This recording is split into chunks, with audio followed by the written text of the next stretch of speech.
learning the 8th Shloka today.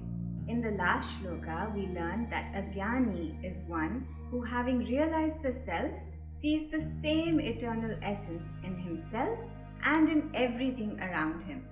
So he performs all his actions in this world without a sense of doership and ownership. This Shloka expands on this teaching and further describes the way in which someone who has realized the self views all of his actions in the world. Are you ready to chant and learn the Shloka? Yes, I'm ready. Great. Repeat after me. Neva kinchit karomiti Neva kinchit karomiti yukto manyeta tattvavita Yukto manyeta tattvavita Pashyan shrinvan sprishan jagran Pashyan shrinvan sprishan jagran Ashnan gachan swapan shwasan Ashnan gachan swapan shwasan. Very good. Let's chant it together now. Neva kinchit karomiti Yukto manyeta tattvavita Pashyan shrinvan sprishan jagran Ashnan gachan swapan shwasan. What does this shloka mean? The one who realizes the true nature of self knows that it is not the self that is the doer of the actions. The nature of the true self is beyond the activities of seeing, hearing, touching, smelling, eating, moving, sleeping, and breathing.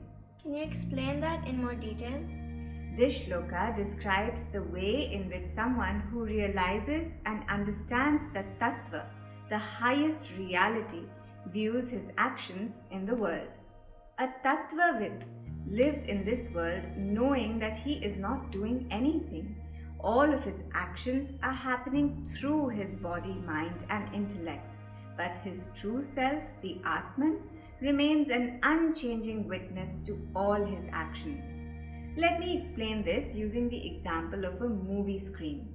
The screen is the field on which all the images and scenes of the movie appear. The screen enables the pictures to appear on it, but remains unaffected by the action happening on it.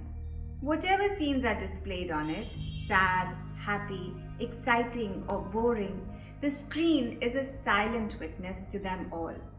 Similarly, everything that we see, hear, touch, or smell appears in our field of consciousness.